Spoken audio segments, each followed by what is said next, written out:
First of all आप मुझसे इस तरह से बात नहीं कर सकते। ये मेरा ऑफिस है, यहाँ पर काम होता है। लोगों के घरेलू डिस्प्यूट रिजॉल्व नहीं होते।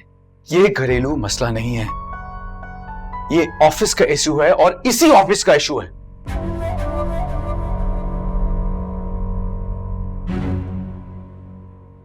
तुमने मुझे पिक्चर्स भेजी थी ना, तो सारी बात तुम्हें ही बतानी पड़ेगी मुझे। बताओ मुझे। क्यों? आपकी कजन ने कुछ नहीं बताया आपको? उसकी बात पर भरोसा नहीं है? मैं तो बाहर की बंदी हूं, कुछ भी कह सकती हूं, और जो मैं कहूंगी क्या आप मान लेंगे? आपको आपके कजन से ज्यादा मुझ पर ट्रस्ट नहीं होना चाहिए। मैं ये फालतू बातें सुनने नहीं आया यहाँ पे। जो मैंने बात पूछी मुझे उसी बात का जवाब चाहिए। मैं आपको जवाब देने की पाबंद नहीं हूं मिस्टर। जाएं जाकर पूछें अपने कजन से या उस आदमी से जिसके साथ वो पकड़ी गई है। और हाँ, दोबारा मुझसे इस लहजे में बात मत करना। बल्कि मुझे कोई बात नहीं करनी आपसे, आप जा सकते हैं।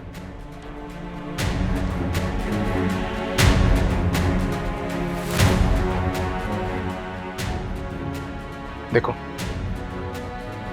मेरी बात को समझने की कोशिश करो। सारा सिर्फ मेरी कजन नहीं है, वो मेरी मंगेतर है। हमारी शादी होने वाली है।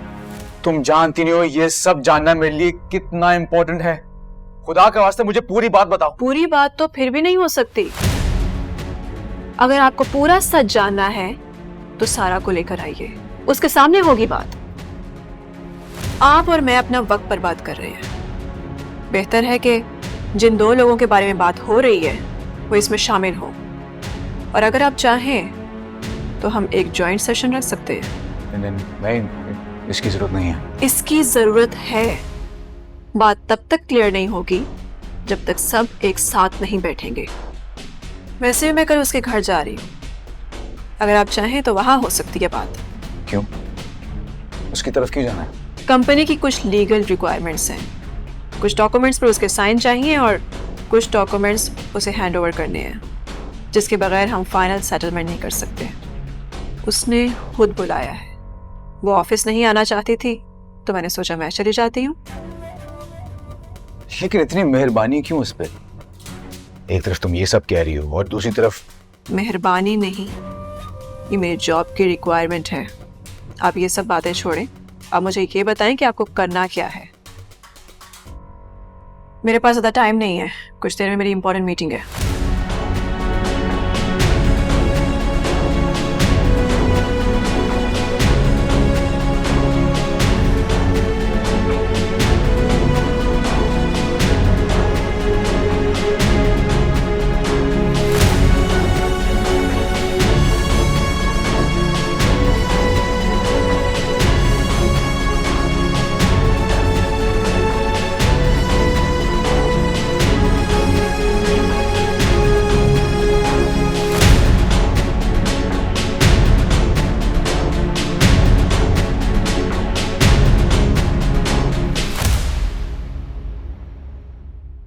भाई वाह रोमाना, कुरमा तो तुमने खूब मजे का बनाया है।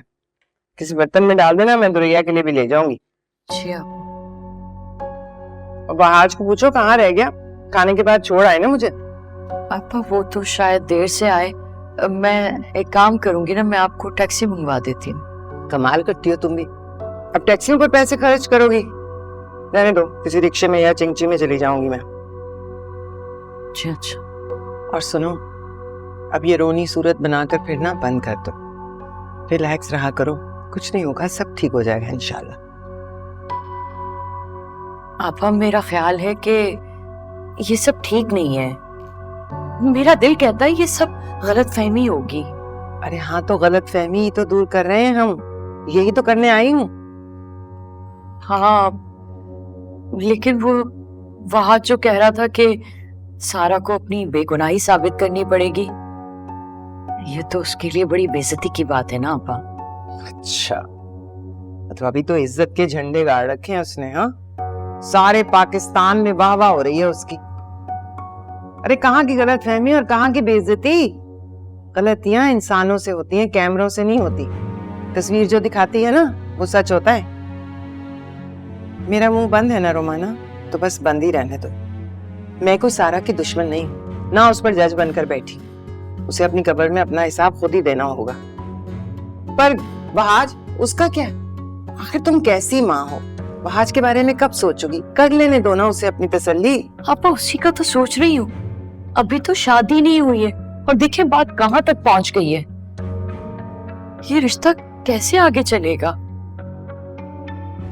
इनकार करना चाहती हो? भाई ऐसा है तो बताओ साफ साफ। नहीं नहीं, मेरा ये मतलब नहीं था। तो फिर क्या मतलब है भाई? ठीक से बात तो करो ना। मुझे नहीं पता मैं क्या कह रही हूँ, क्या चाह रही हूँ। तुम्हें सदा से जानती हूँ, तुम हमेशा से ऐसी ही हो।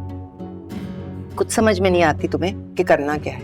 भूल गई हो कैसे छोटी छोटी बातों पर भागकर मेरे पास आ जाया करती थी? तो रोमाना अब भी यही करो। जो काम नहीं कर सकती वो मत करो, मुझ पे छोड़ दो। मैं हूं ना, मैं संभाल लूंगी सब कुछ। बस मैंने खा लिया, मैं एक और माँ डाल दूंगा आपके लिए।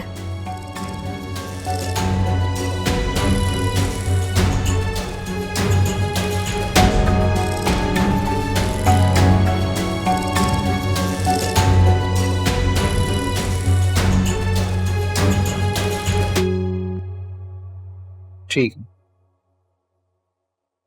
ये ले जा। मैंने तो सुना था माशाल्लाह से तुम्हारी बेटी किसी बड़े दफ्तर में नौकरी करने लगी है, तो तुम्हें क्या काम की जरूरत पड़ गई? यकीन मानो मैं तो ये सब सुन के बहुत खुश हुआ था, लेकिन तुम तो यहाँ काम ढूंढने आए हो और ऊपर से बता रहे हो कि सारा दिन काम ढूंढते फिर रहे हो। सब खैरियत तो है ना? क्या बेटी खर्चा नहीं दे रही? नहीं नहीं, ऐसी बात नहीं है। वो काम नहीं कर रही, काम छोड़ दिया उसने। काम छोड़ दिया? खैरियत? शादी कर रहा हूँ उसकी, इसलिए। ओफ यार, ये भी क्या बात है? बच्चियों को अच्छा पढ़ाओ, फिर उसके बाद उनको महंगी डिग्रियां दिलवाओ और फिर रुखसत कर दो। वैसे कब है उसकी शादी? मुझे तो जरूर बुलाओगे ना? हाँ हाँ जरूर। नहीं, वो मैं कह रहा था कोई काम है तो बता दो, मैं कल से ही आ जाऊंगा। हाँ, देखो मुझे तो कोई मसला नहीं है, लेकिन मैं मैडम से तुम्हें ना कल मालूम करके बताऊंगा। तुम परेशान ना हो। और नंबर तुम्हारा कोई पुराना वाला ही है ना? हाँ हाँ, वही। अच्छा, मैं तुम्हें बताता, तुम बिल्कुल बेफिक्र, परेशान मत होना, चाय पियो। और हाँ, सारा बिटिया को मेरी तरफ से मुबारकबाद देना। काफी दिन हो गए ना उसको देखे हुए भी। लगाता हूँ मैं चक्कर। और वैसे शादी में तो मुझे जरूर ही आना है ना? हाँ जरूर। और हाँ, मैं सारा बेटी को जरूर बताऊंगा कि जब भी दुकान पे लहंगा या शरारा कोई काम के लिए आता था तो तुम किस कदर बेचैन हो जाते थे। तुम्हारी कितनी ख्वाहिश थी ना अपनी बेटी की शादी करने की। और तुम मुझे कहते भी थे कि मैं अपनी बेटी की शादी का जोड़ा ऐसा बनाऊंगा, सब देखते रह जाएंगे। ऐसे कुछ बनाया तुमने बेटी के लिए? हाँ, वो बनाया था, उसे पसंद नहीं आया। अच्छा फिर नहीं, मेरा काम याद रखना, मैं कल खुद कर लूंगा फोन। ठीक है, खुदा हाफिज़। हाँ हाँ।